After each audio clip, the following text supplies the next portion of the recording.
Ayer fue el debate justamente de los legisladores porteños, 17 listas presentes para debatir las propuestas que tienen de cara al próximo año, porque si bien la elección será el 18 de mayo y recuerden que se renueva la mitad del recinto, o sea 30 bancas, ellos asumirán en diciembre para comenzar su lugar durante 4 años en la legislativa. Y en este sentido, nosotros tenemos a un nuevo candidato en el piso y estamos hablando de César Biondini, candidato por el Frente Patriota Federal. César, ¿qué tal? Buenos días y gracias por estar acá. Bueno, muy buenos días, les agradezco a ambos por la invitación y a la radio, muy agradecido. Les pido disculpas por la voz, la tengo un poco, como diría, afané, porque bueno, ayer fue el debate y la verdad que quedé Claro. cansado. Y como soy vecino, pues la radio está en Mataderos, me quedó muy práctico venir, así que estuvo buenísimo. Bueno, eso es lo que hablábamos también afuera del aire, decíamos, ¿cuántos candidatos de Matadero Sí, fundamentalmente impresionante. y de la Comuna 9 también? Porque Sí. nos extendemos un poquito más y decís, wow, hay un montón que vienen ya pisando fuerte. Es que yo, bueno, lo que hablábamos fuera del aire, ¿no? Un poco creo que Mataderos también es muy político. Ujú. En mi caso, si bien yo nací en Almagro, Sí. tengo una historia familiar con Mataderos porque mi abuelo era de Mataderos. Él, de Ah, hecho, tenía una tienda ahí sobre Alberdi que era Homero, que era una tienda sí. de electrodomésticos. Mi abuelo Héctor, entonces digamos como que la familia siempre estuvo conectada. Y volví a Mataderos, en definitiva, de alguna forma, a través, bueno, cuando conozco a la que es mi esposa actualmente, a Belén. Ella justamente vive acá, se crió acá y bueno, y un poco como que volví. Y es más, me acuerdo que un día pasando por Alberdi buscamos la dirección y ahí estaba el local, que bueno, ya obviamente cambió lo que era el local de mi abuelo en ese momento, Sí, donde se criaron, bueno, se crió mi viejo, etcétera, etcétera. Y dije, cómo la historia, ¿no? Te va llevando de vuelta un poco a ciertos lugares. por supuesto. Y en ese aspecto, bueno, siempre estuve un poco conectado con el oeste, viví también muchos años también en lo que sería Villa Sarmiento, después, bueno, en Capital, Floresta, pero bueno, ahora ya hace muchos años ya afincado acá en lo que es Mataderos. Ahora, también tomando esto que vos contás, repasando parte de tu vida, es ¿quién es además César Biondini para este candidato que se quiere presentar, que se va a presentar en las legislativas de este año? Bueno, mira, soy a ver, de profesión soy abogado, tengo 42 años, como siempre digo, la verdad que en líneas generales durante la mayor parte de mi vida, si bien siempre milité, siempre estuve un poco en la parte de la organización Ujú. partidaria, porque si era el apoderado del partido. Después las circunstancias de la lucha te llevan a ir un poco más al frente o a mayor exposición. En rigor, si vos haces un seguimiento, yo por cuestiones partidarias me presenté en el 2023 Ujú. representando al partido en el orden nacional, una precandidatura a presidente que en realidad fue básicamente representar al partido, sabíamos cómo era la cuestión. Pero yo en ese momento, cuando termino la campaña 2023, las PASO 2023, no hacía uso de las redes sociales, hacía un uso muy pequeño. De repente me acuerdo que pasaron las PASO, empecé a comentar cuestiones, como que me sentí, a ver, un poco, voy a usar un término que se usa mucho ahora, ¿no? Un poco interpelado con lo que yo veía que iba a venir con Milei, ya Ujú. era, desde siempre había estado opuesto a él, y eso empezó a generar, para mí sorpresa, porque la verdad que no fue algo que uno calculado o eso, fue una cuestión donde dije, empezó a repercutir, empezó a tener mucho eco en sobre todo lo que es Twitter X, y ahí empezó a crecer un poco una cuestión que, digamos, como yo digo, si bien en ciertos medios, no como Frecuencia Cero, que es muy democrático, y lo quiero destacar, este trabajo que ustedes están haciendo, pero vos sabés que hay grandes medios que no te dan bola. Sí. Entonces, sin embargo, fíjate que hubo un estudio de hace 2 días de Intercomunicaciones, donde marca que nuestra cuenta es la octava cuenta más importante a nivel político de la ciudad. Mira. Entonces, a nivel de influencia. Por un trabajo cotidiano, digamos, Sí. ¿no? Entonces, cuando a mí la gente me pregunta, bueno, ¿qué soy? Yo soy vecino de Matadero, soy abogado, tengo 42 años, soy un tipo que está convencido del patriotismo, un tipo que está convencido de que la Argentina puede salir adelante, por eso yo me defino como nacionalista, me defino como una persona que ama a su pueblo, que ama a su país, que me duele mucho lo que está pasando en este momento, que Ujú. no entiendo por qué tenemos que estar viviendo esto de que se le pega a los jubilados, de que los chicos tienen hambre en un país inmensamente rico. Y aparte soy padre de familia. Tengo a Sí. mi hijo que Franco, que tiene 3 años, a mi hijita Milena, que tiene 3 meses. Y con esto te cierro. Yo no quiero que mi hijo crezca en esta Argentina. O sea, yo ya cuando era adolescente viví el 2001. Y el 2001 se llevó todo puesto. Nos costó mucho recuperarnos de ese momento, de hecho nunca nos terminamos de recuperar. Esto que está haciendo, lo digo desde mi lado, Milei nos está llevando a algo mucho peor que el 2001. Yo la verdad que no quiero que un día Franco me diga, me voy, Ujú. porque yo siento que puede pasar. Entonces, a ver, en cierta forma, mi esposa es docente universitaria de la UBA, de medicina, somos, a ver, en cierta forma, si vos querés, a los 40 y pico todavía te consideras un poco joven, Sí, o adulto joven, totalmente. Sí, pibe, sí. total, y nosotros lo hablamos todos los días, es decir, nosotros no nos queremos ir. O sea, Claro. nos ha pasado que esta crisis obviamente nos ha comido ahorros, nos cuesta mucho más las cosas, Ujú. con una nena chiquita obviamente tenés otros gastos y otras preocupaciones. Y un mundo que la verdad que se ha vuelto muy violento, muy extraño, y donde la verdad que a veces vos hablás de ciertas cuestiones, y me ha pasado conectarme con mucha gente que capaz que termino pensando distinto en otros aspectos, pero que todos estamos preocupados por el destino de Argentina. Ujú. Por eso yo, y con esto ahí sí es el punto final, por eso yo ayer hablaba de que para mí en este momento hay una grieta real entre aquellos que de una u otra forma defendemos a la Argentina y aquellos a los cuales no le importa la Argentina y dicen que venga Estados Unidos, que venga Inglaterra, que ponga la bandera, total estamos de remate, porque hay una posición francamente de algunos sectores políticos que parece que el destino de Argentina no les interesa. Ahora nos vamos a meter en las propuestas concretas que tenés de cara a las legislativas y para la ciudad de Buenos Perfecto. Aires. Pero quiero tomar algo que recién decías, es yo me voy conectando con personas que piensan distinto, Hmm, pero hay un punto en común, que dicen nos preocupa la Argentina. hmm. Ahora digo, ¿hay alguna posibilidad de que empecemos a construir, y esto lo he planteado con diferentes también candidatos que han venido acá, que empecemos a construir a partir de las conexiones que tenemos y dejemos un poco esta polarización? Y digo, esta pregunta también la podemos llevar al recinto cuando el próximo diciembre, si te toca asumir, si los porteños te eligen, que lleves adelante también esa idea. Mira, yo creo que en algún punto va a ser inevitable por lo menos entendimientos. Es Ujú. decir, las legislativas son muy difíciles porque justamente son polarización. De hecho, estamos viendo 17 listas. Sí. De las 17 listas, muchas listas son listas que habitualmente no participan porque se ingresan a frentes y que en esta elección, bueno, por intereses particulares definen participar con sus propios candidatos. Que si lo Ujú. ves al MID con Caruso Lombardi, ves a, bueno, Yamil Santoro, y ves candidatos que habitualmente no se presentarían en un ejecutivo, se presentan en una legislativa. Con respecto a lo que va a pasar, digamos, 2027, falta mucho. Yo creo que sí, en algún punto va a haber que definir cuestiones. Está muy raro el panorama. Si vos me decías hace 2 meses atrás, parece que, no sé, el peronismo tenía definidas sus cuestiones. Hoy te diría que el peronismo no tiene definido absolutamente nada. Ujú. Tienen una interna sangrienta entre ellos, sobre todo en lo que es provincia de Buenos Aires. Con lo cual, el panorama por ahora es incierto. Yo lo Sí. que veo es que se aproxima, y esto no es fatalista, yo no soy fatalista, yo hago análisis. O sea, siempre mi característica, lo hice siempre desde el punto de vista de la abogacía, es yo hago una proyección. Yo lo que estoy viendo es que estamos ingresando en una etapa que es peor que la del 2001, Ujú. porque estamos en una crisis que probablemente cuando estalle ya ni siquiera haya posibilidad real de una recuperación rápida o de una salida rápida. Probablemente tengamos varios años de inestabilidad que no lo tuvimos en el 2001 porque fue un periodo relativamente corto, Ujú. porque no hay liderazgos concretos. O sea, hoy no hay una fortaleza de decir, bueno, no sé, cambia. En el 2001 estaban los radicales, los peronistas, etcétera. Eso no existe más. Claro. No hay fortalezas, no hay conducciones. Lo Claro. que vos tenés es una especie de 2001, pero sin revolución y sin épica.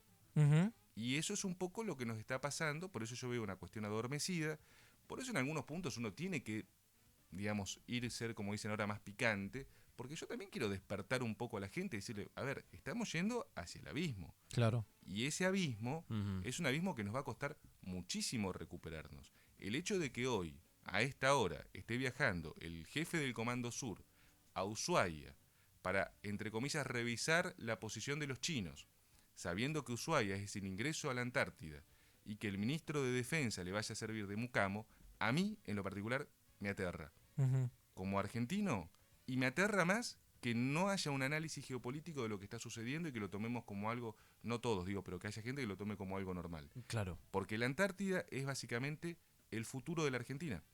Y no se está viendo eso. Entonces, ¿por qué el Comando Sur mandó a su jefe? Ayer lo recibieron en Casa Rosada. hoy va a Tierra del Fuego. De hecho, el gobernador se negó a recibirlo. Estamos, digo, en una situación que están pasando cosas. Digo, yo obviamente soy candidato de la ciudad, hablaremos de la ciudad. Sí, sí. Pero a nivel nacional Ujú. están pasando cosas al costado que son tremendas. Claro, y ayer, bueno, justamente comentaste, ¿no? Esta presentación de 17 candidatos y justamente esta intención, ¿no? También de despertar a tu electorado y la gente que también te estaba viendo. ¿Qué opinas del debate de ayer? ¿Cómo lo sentiste? ¿Crees que sirvió? ¿Crees que pudiste llegar digamos, a los electores, a los vecinos de la ciudad de Buenos Aires? ¿O fue un tanto complicado teniendo en cuenta que eran 17 candidatos? Bueno, el debate, la organización del debate fue compleja. Las reuniones previas que tuvimos con el Instituto de Gestión Electoral fueron complejas porque la verdad que no se sabía muy bien el lugar. La organización salió, a ver, quiero destacar, salió muy bien para lo caótico que fue. Claro. Quizás el objetivo, yo no sé cada uno cuál era el objetivo, nosotros en lo personal lo marqué. De hecho, somos una de las fuerzas que quizás tenemos menos visibilidad en los medios, más visibilidad en las redes, es una paradoja, y mucha visibilidad en las calles. Ujú. Pero bueno, en lo personal, si vos me preguntas a mí, sí, yo sentí que pude plantear propuestas, que pude debatir, que pude, digamos, incluso fui, sinceramente hay muchos que dicen que son opositores, bueno, fui el único que enfrentó a Santiago Caputo, digo, incluso escuché candidatos que hablan mucho en contra, nadie se atrevió a ir contra el verdadero Rasputín de Milei.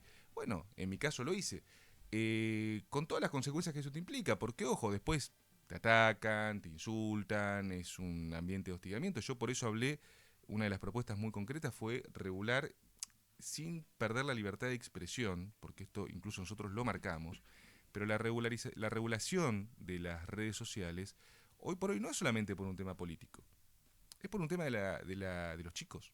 Porque vos imaginás, yo tengo 42 años, a mí me pueden hacer, no sé, campañas, lo que vos quieras, a mí no me afecta. O sea, uno tiene una seguridad, una vida, una convicción. Ahora, vos imaginate trasladarlo a la vida de un adolescente. El adolescente es muy difícil que reciba y que pueda asumir ese hostigamiento digital. Hoy en las escuelas está ocurriendo. Hoy en las escuelas también está ocurriendo el hostigamiento contra chicos y contra chicas. Cuando hablo contra chicas estoy hablando de las deepfakes y estoy hablando de fotos trucadas y estoy hablando de una cuestión que hoy por hoy la ciudad no lo tiene legislado. Entonces te dicen, no, vas a cibercrimen, te dicen, no, nosotros no sabemos, nosotros no entendemos, pero lamentablemente la vida digital, por más que a mí no me guste, trasciende a la vida real. Ujú. Entonces, cuando hablamos de la regulación sin perder la libertad de expresión, hablo de eso. Ahora, obviamente, como es un poco el yeite de los mileístas, cuando mencioné eso se pusieron locos, ¿cómo nos vas a prohibir? ¿Qué comunista? Pero ellos usan las redes sociales para atacar a la gente. De hecho, yo he hablado con gente, no voy a dar nombres propios porque no pedí permiso para eso, pero gente a la cual le han ido a la casa, le han amenazado a los padres, los han llamado al trabajo, diciendo vos estás hablando con tal persona, sabés tal cosa, te inventan historias. A esa gente hay que buscarla, y no son muchos, no son muchos. Y en realidad los conocemos, pero bueno, legalmente, como abogado digo, planteemos una ley contra eso. Sintetizando, el tema del debate me pareció, para algunos candidatos fue bueno, para otros no, creo que desnudó las virtudes y defectos de algunos quizás se esperaba mucho y no hubo, de otros no se esperaba nada, quizás se sorprendió, pero bueno, fue un debate largo, tres horas prácticamente Claro. consumió el debate. Sí, sí. Fue un debate largo, todos terminamos cansados, bueno, la verdad que, pero estuvo entretenido. ¿Qué le viene a proponer César Biondini a los porteños para estas elecciones? ¿Qué le promete que llevará a la legislatura porteña? Mira, nosotros creo que, digamos, a lo largo de la campaña, cuando escuchás a los vecinos, Ujú.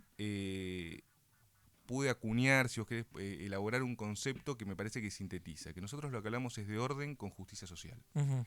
Porque vos escuchás a Marra y te habla de los fisuras, los que viven en la calle, perfecto, listo, como si ese fuera el único problema de la ciudad. Y después del otro lado te plantean cuestiones, sí, la justicia social, pero con planteos cuasi anárquicos. Nosotros lo que hablamos es de orden, obviamente, creo que la ciudad lo merece porque todos queremos vivir bien, pero no quiero un estado policial, Ujú. o sea, no quiero 1984, o sea, no quiero el modelo Bullrich, que es en este momento lo que estábamos viviendo. Nosotros tenemos 14 propuestas. Para mí el principal eje hoy por hoy cuando hablas con los vecinos es el tema de seguridad, por eso planteamos dos cuestiones allí. Por un lado, la creación de la Policía Judicial. ¿Qué es la Policía Judicial? Es una fuerza de investigación nueva, un cuerpo especializado, por afuera de la policía de la ciudad, Hoy cuando vas a una comisaría, las comisarías, haces una denuncia, están totalmente, digamos, colapsadas por el trámite de, bueno, no, espere que tomo la denuncia, pero tengo que mandar a Fiscalía me está llamando, aguánteme que tengo que mandar un patrullero a notificar una cuestión. La policía de la ciudad no está para eso. La policía de la ciudad está para patrullaje y prevención, nada más. Nosotros lo que planteamos es que la policía judicial lleve adelante las investigaciones. ¿Por qué digo esto? Porque también ocurre que la policía de la ciudad, al depender del Poder Ejecutivo, está muy condicionada por el poder político. Y hay muchas investigaciones que no se llevan adelante o que se detienen porque llaman ciertos funcionarios a ciertos comisarios y esos comisarios dicen, bueno muchachos, hasta acá llegamos. La policía judicial justamente cortaría con eso, pero para cortar con eso definitivamente y ser un cuerpo de investigación realmente independiente de la policía de la ciudad, planteamos que no dependa del Poder Ejecutivo, sino que dependa del Poder Judicial. Ahora bien, y ahí hago la segunda cuestión. Poder Judicial, perfecto, y alguien me va a decir, sí, César, sos muy ingenuo, el Poder Judicial está colonizado por el macrismo, lo crearon ellos, de hecho, en definitiva. Ahí está la segunda propuesta, la elección popular del fiscal general de la ciudad. ¿Por qué? Porque el fiscal general de la ciudad es justamente quien lleva las investigaciones por definición. Hablamos de democratizar el último poder que no ha sido democratizado, que es el Poder Judicial. Sí. Obviamente no te da la elección popular de los jueces porque sería una pavada, pero sí te digo la elección popular de quien representa en realidad al pueblo. ¿Por qué? ¿Qué es el Ministerio Público Fiscal? La representación del pueblo. Una representación del pueblo que hoy es elegida por un acuerdo entre el jefe de gobierno y la legislatura. Yo digo, no, proponemos que la elección sea popular. ¿Y cómo doto a ese fiscal general de la ciudad electo por el pueblo que no sea una figura decorativa? Le doy el control, le paso el control de la policía judicial. Sí. De esa forma, acá revolucionamos la seguridad y la investigación y el combate contra el delito en la ciudad. Porque vas a tener una policía de la ciudad con muchos recursos para patrullar y menos recursos y no tiene que dedicarse a esta cuestión de la parte administrativa. Y tienes un cuerpo de investigación totalmente independiente, con una figura que responde a la gente y no al poder político. Entonces la ciudad va a cambiar, porque si no, lo que es actualmente la ciudad de Buenos Aires es una Rosario de buenas maneras, pero nosotros tenemos comunas abandonadas. Nosotros hemos ido a Villa Soldati y el vecino te dice, mirá César, no vengas más allá de las 6, 7 de la tarde, porque acá baja el sol y salen los vampiros, o sea, salen los narcos, y esto es real. Vos tenés comunas totalmente abandonadas, las comunas del sur están abandonadas. Parque Patricios, Villa Lugano, Villa Riachuelo, Liniers es tierra de nadie, calle Avellaneda es básicamente un gran negociado a cielo abierto, lo vemos los porteños todos los días. ¿Por qué no hay incidentes como Rosario? Porque es la ciudad de Buenos Aires. Porque acá se cuidan, porque acá tienen Puerto Madero, porque acá salen de acá y tienen a 15 minutos Nordelta, entonces, bueno, han hecho una especie de connivencia. Pero esto generó el macrismo en este momento. Y después, bueno, si me permitís cortito, Sí. tenemos propuestas sobre educación, obviamente, hablamos de una educación que tiene que ser una educación para nosotros que tiene que contemplar dos formaciones, la formación intelectual y también suplir una cuestión que es la emergencia alimentaria que tenemos entre los chicos. Ayer se hablaba de las viandas, yo estoy de acuerdo. Nosotros hablamos de un modelo que, si vos querés, está inspirado en las escuelas técnicas, pero es un modelo de doble turno, optativo, porque hay familias que quizás no lo quieran en la escuela pública, pero un modelo en el cual vos tengas la educación formal en un turno y talleres de formación artística, tecnológica, cultural, etcétera, a la tarde, pero con alimentación. Cuando hablo de alimentación es desayuno, almuerzo y merienda reforzados. Es decir, los chicos tienen que comer. Un chico con hambre no aprende, por más que los psicopedagogos te expliquen un montón de cosas. El chico tiene hambre. Y hay chicos con hambre. Hay chicos que no comen las 4 comidas diarias, que no comen 2 comidas diarias. Sí. Y lo último que me parece relevante, que dentro de las 14 propuestas que tenemos, obviamente es el tema salud. Tenemos un sistema, una infraestructura hospitalaria con 120 años de antigüedad, donde lo único que hace Jorge Macri es arreglar las guardias, ponerle 2 cartelitos de neón y ya está. Nosotros lo que estamos, o de LED, mejor dicho, me quedé en el tiempo, de LED. Y la realidad es que vos tenés hospitales como el Ramos Mejía, que tiene una invasión de ratas.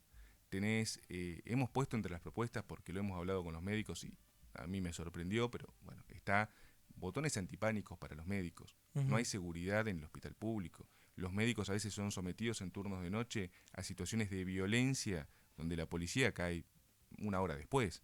De hecho, hace poco hubo una chica que era personal de limpieza que fue acuchillada en el Elizalde porque simplemente le dijo a una persona que está en el pasillo, no fumes, y fue y le metieron un cuchillazo en la panza. Entonces lo que digo es, esa es la situación que se está viviendo, una violencia muy grande y una falta de tecnología. Tenemos 2 resonadores magnéticos en toda la ciudad de Buenos Aires, en los hospitales públicos. O sea, vos pedís un turno en un hospital público y arreglate como puedas. Y las prepagas ya no están pudiendo cubrir, porque evidentemente los afiliados se están yendo por los costos. Entonces vos tenés una presión sobre el sistema de salud público que es cada vez mayor, sobre un sistema de salud público desfinanciado, porque le doy un dato al oyente. El año pasado Jorge Macri destinó el 16% del presupuesto de la ciudad a salud. Sí. Y vos decís, es muy buen número. Jorge Macri es ministro de salud, es un sanitarista espectacular. Lo que no dijo Jorge Macri es que subejecutó el 49% de ese presupuesto y lo destinó a cuestiones que nadie sabe. Entonces, a ver, te ponen formalmente en blanco un presupuesto, pero después ese dinero va a otro lado. Y lo que ejecutó tampoco es competente. ¿Por qué? Porque los médicos no tienen sueldos justos, los haces trabajar en horarios militares porque el régimen de turnos es un régimen que se heredó de la época napoleónica, es un régimen militar, que ellos, por eso los turnos 24, 36 horas, como dicen, ¿por qué esos turnos? Bueno, pues son militares, no son civiles, es una cuestión que hay que corregir. Y aparte, al personal de salud no lo reconoces como personal de salud, a los enfermeros no los reconoces como personal de salud, no sé qué son entonces en el concepto de Jorge Macri, asistentes, no sé qué vendrían a ser, teloneros de los médicos, no sé qué son, plomos, pero son personal de salud, les tenés que reconocer los derechos que les rigen a ellos. Bueno, eso es un poco las propuestas, hay más, pero bueno, si no me extiendo Ahora, mucho. no, me parece, por eso te dejamos hablar y Te es la agradezco. idea, porque en realidad es la idea que los oyentes los escuchen a ustedes, que son en definitiva los candidatos y los que se tienen que presentar, más que escucharnos a nosotros en reflexiones que aparte nos tienen todos los días acá Claro. en el 92.5, pero pensando en esas 14 propuestas, ¿cuántas puede llevar adelante la ciudad de Buenos Aires desde la legislatura proponiéndolo? Porque después es presentar un proyecto, entrar en el acuerdo, porque a veces noto que algunos candidatos dicen, conmigo se termina tal cosa. Y yo digo, ¿cómo con vos se termina esto si no vas a ser jefe de gobierno, vas a ser legislador? Lo cual no le estoy sacando mérito, pero digo, en realidad voy, presento un proyecto, pasa por comisión, luego por el recinto, se aprueba y después se ejecuta con el tiempo. Hay todo un camino que no es conmigo, y ni siquiera conmigo, sino es con todos, Claro, el en consenso. realidad, o con gran parte. Ahora, pensando en esas 14 propuestas, ¿cuántas son de decir, bueno, la ciudad de Buenos Aires puede definitivamente, más allá de lo que suceda a nivel país, tomar la decisión? ¿Y cuántas es, bueno, de algún modo dependemos del contexto nacional? Es una buena pregunta porque justamente es lo que uno se formula. A ver, cuando yo cursé la carrera de Derecho, una de las primeras cosas, me acuerdo, creo que era Introducción al Derecho, ya te enseñaban, te decían, mirá, el legislador, yo en ese momento no tenía ni idea que iba a hacer esta actividad política, ellos te decían, mira, el legislador tiene que pensar en leyes que se puedan aplicar de aquí a 50 años. Esa es la buena ley. O sea, una ley buena es, si dura 50 años es un montón. Sí. Porque hay cosas que no podés prever. Pero, sobre todo, leyes posibles. Entonces, cuando nos sentamos con el equipo, yo lo primero que hice fue revisar que la ley sea posible. O sea, primero y principal que sea aplicable. Y segundo, que sea una ley de consenso. Cuando vos lees las 14 propuestas, yo te diría que todas para mí son propuestas de consenso. Es decir, que sería muy extraño, porque si uno la defiende y la explica, ¿por qué te opondrías a eso? Por ejemplo, hablamos de la crisis energética. Bueno, nosotros planteamos, por ejemplo, la creación de un sistema un sistema redundante, hablando en términos informáticos, un sistema que permita que, por ejemplo, algo tan sencillo como el alumbrado público y los semáforos, cuando se corta la luz, no se corte el sistema de alumbrado y de semáforos. Se puede hacer perfectamente, ya se aplicó en Chicago, se aplicó en Los Ángeles, se aplicó en Madrid. ¿La ciudad lo puede hacer? Sí. ¿Presupuestariamente es inviable? No. De hecho, cada propuesta, cuando la gente entre, que meto el chivo, es cava.frentepatriota.org, cava.frentepatriota.org, reitero, ustedes la van a ver, hasta está la explicación presupuestaria de cómo sería eso. A ver, me parece que es serio que si vos te presentás para una cuestión legislativa, plantees cuestiones legislativas. Si te presentás para una cuestión ejecutiva, vas a plantear cuestiones ejecutivas. Hay propuestas que yo no sé, escuché, vamos a hacer una cárcel sobre el Río de la Plata o algo así. Bueno, está bien, qué sé yo, como chiste está bueno, pero la realidad es que es inviable, o sea, legislativamente. Entonces, ayer pasó un poco eso, que también se notó que había candidatos que fueron a hacer show, que también es un negocio, cada partido elige su estilo, si les gusta hacer eso está, pero creo que era un momento para debatir propuestas, o Claro. mínimamente para decir, bueno, che, vamos a charlar. Me pasó con un candidato que le dije, no sé qué preguntarte porque no escuché una propuesta. O sea, Sí, lo escuché en un momento. está bien, o sea, te escuché el análisis, la crítica, y la propuesta cuál es. Y me terminé hablando de los sándwiches de no sé qué colegio. Está bien, para un centro de estudiantes está perfecto, pero Ujú. estamos hablando de la Ciudad de Buenos Aires y de la legislatura Claro. porteña. Ahora, quiero tomar Sí. esto que estabas planteando del consenso y parte de la charla que teníamos recién con esto de buscar en definitiva conexiones y más allá de las críticas, por supuesto, porque es un Estado democrático, entonces cada uno, las diferencias tienen que existir y hacen bien también las diferencias porque nos permiten hasta crecer, en definitiva. Siempre en el marco, por supuesto, del respeto, de que se dé una discusión que nos valga la pena realmente. Y en ese sentido pienso, bueno, hace casi 20 años que está el PRO, más o menos, va a cumplir 20 años en la ciudad de Buenos Aires, y en definitiva, más allá de la primera elección en la que se presenta Mauricio Macri, que pierde, luego fue elegido el PRO constantemente, tanto en legislativas como para jefe de gobierno. Y digo, evidentemente el electorado del otro lado, hay algo que lo ha seducido, ha elegido para que esté en la ciudad de Buenos Aires. Hay algo entonces en ese sentido de decir, mira, esto lo podemos destacar del PRO que ha llevado adelante un reconocimiento. Ayer lo escuchaba a Dorni decir, la verdad que cambió la ciudad desde que está el PRO, pero para mí se agotó, por ejemplo. O sea, de algún modo él termina diciendo que hubo un cambio que se termina notando, pero que ahora, por ahí por una cuestión política, porque necesita diferenciarse, dice que se agotó. Claro. No, en realidad es que la realidad es que nosotros hasta el PRO, digamos, la ciudad se manejaba casi como un municipio. Ujú. Es cierto que toda la construcción, en cierta forma, de lo bueno y lo malo de la identidad de la ciudad, lo terminó haciendo los 18 años de macrismo. Digo, lo bueno y lo Ujú. malo. Sí. A mí lo que no me gusta del modelo de la ciudad es que se convirtió en un negocio. O sea, Ujú. dejó de ser una ciudad y se manejó bajo la lógica comercial. Por eso yo ayer criticaba y le ponía nombre propio, hablaba de Eltsain. Y Eltsain, hay muchos pequeños Eltsain, pero digo, se han demolido casas para hacer edificios que en definitiva son negocios. Hoy por hoy alquilar en la ciudad es una aventura. Ser propietario en la ciudad es imposible, digo, salvo que tengas mucho dinero, pero es prácticamente imposible. La ciudad está expulsando a las familias. Hay muchos chicos jóvenes que se están yendo al conurbano e incluso un poco más Sí. allá del conurbano para poder sobrevivir porque no pueden pagar estos alquileres. Entonces, a lo que voy es, al principio uno dijo, qué bueno, ¿no? Algunos decían, bueno, che, qué bueno, tenemos nuestra propia policía, esto es independiente. Sí, sí, sí, pero hoy la ciudad es invivible. Ujú. No es que el modelo se agotó, porque eso sería decir, bueno, funcionó durante un tiempo. Este modelo es nefasto. Terminamos encerrados en una ciudad que es un negocio que no es para los vecinos, un negocio que es para un grupo político. Hace 2 meses Jorge Macri festejaba, hice motosierra, achiqué, no sé, creo que cuántos millones, miles de millones de pesos. Sí, está perfecto, pero lo achicaste de tu propia gestión. O sea, digo, no se reconocen entre ellos. Vos lo escuchás a Jorge Macri y a Larreta y parece que son de 2 partidos distintos.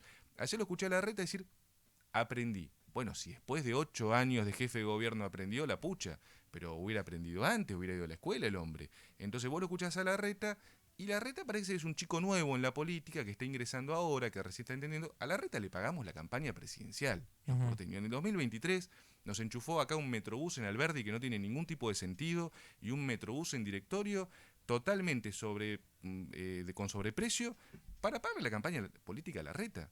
Entonces, y hoy lo veo a Larreta haciendo campaña, digo yo, a mí me gustaría saber cómo se financian las campañas, porque veo a Larreta con camionetas ploteadas último modelo, Larreta, la cara de un marciano, dando vueltas por mataderos, por todos los barrios. Y digo, ¿de dónde sale el dinero, no? Porque Ujú. aquí, ¿cuál es la transparencia en esta campaña? Ujú. Nosotros hacemos la campaña, mirá, te soy sincero, para hacer campaña, hasta quien te habla ha sacado hasta un préstamo personal para poder pagar los folletos, las cuestiones, porque uno es un laburante, o sea, nosotros no tenemos grandes medios.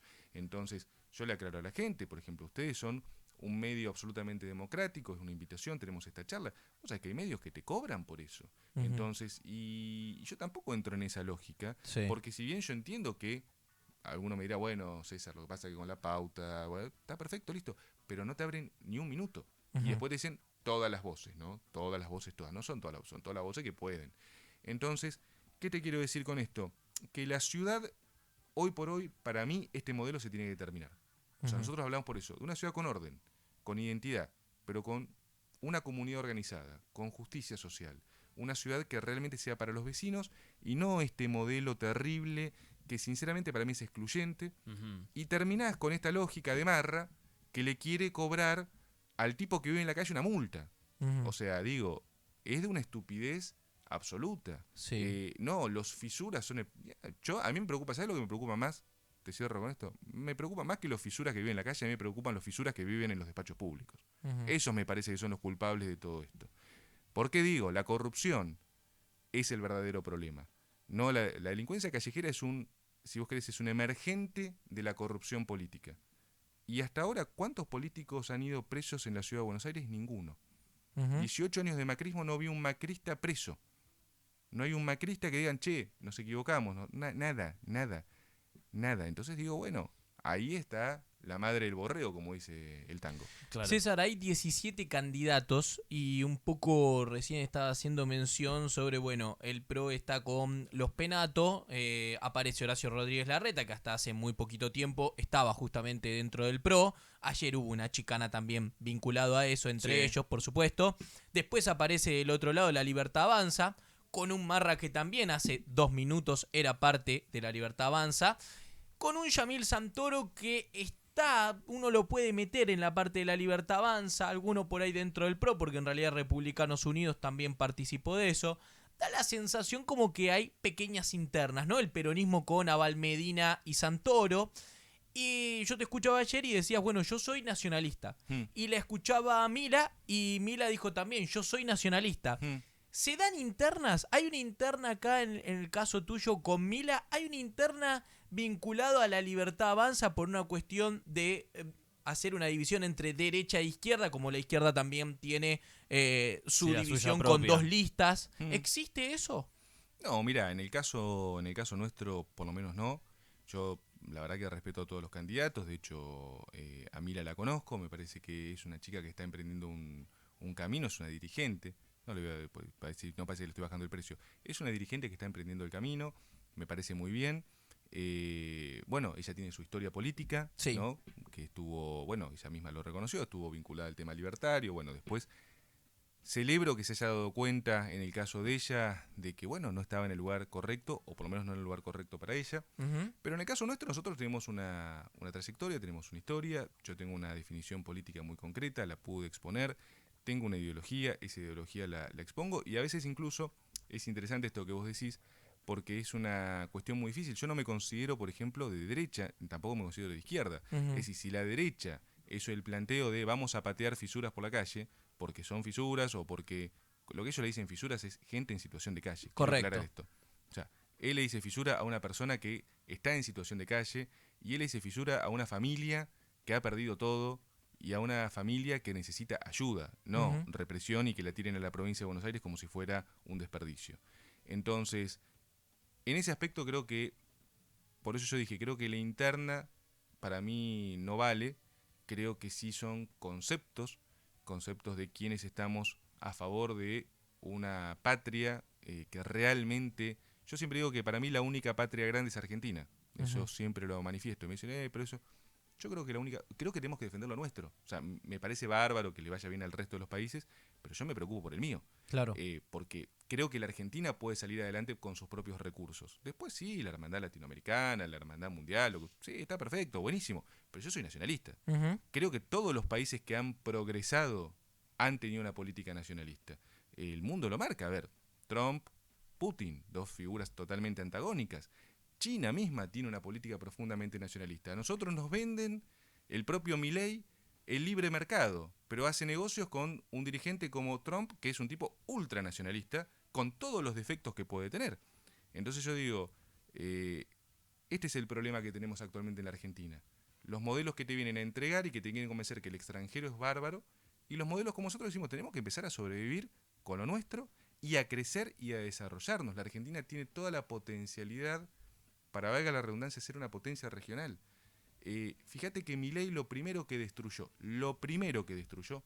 fue el modelo tecnológico argentino. Los Ujú. proyectos nucleares, los proyectos satelitales, el CONICET. Lo primero que hizo fue destruir eso. Que es justamente lo único que la Argentina tenía para poder salir económicamente por fuera de esperar una buena cosecha y que la chicharrita no se coma la cosecha y que el sol no termine calcinando el sembradío, porque es lo que pasa siempre. Estamos dependiendo de que el clima nos dé una buena cosecha para poder sobrevivir y sacar unos dólares más, cuando Sí. la Argentina tiene desarrollo tecnológico. Ese desarrollo tecnológico lo perdimos. Esa es la interna. Ujú. Los que defendemos la patria, o por lo menos el concepto de que la Argentina es justamente lo que puede salir adelante, y otros que le dicen, no, para nosotros tenemos que insertarnos en el mundo, ser una pieza más de esta cuestión, y ahí, bueno, que Dios proveerá, o no, bueno, Claro, Estados Unidos proveerá. César, gracias por haber venido. Un placer. Y bueno, vamos a intentar seguir con esta recorrida con cada uno de los dirigentes. Muchísimas gracias. Muy agradecido por el espacio, y disculpen que hablé mucho. No, No. está bien, era la idea que Obvio. te puedan escuchar, por supuesto, los oyentes. César Biondini, del Frente Patriota Federal, uno de los candidatos que ustedes pueden elegir el próximo 18 de mayo en las elecciones legislativas de la ciudad.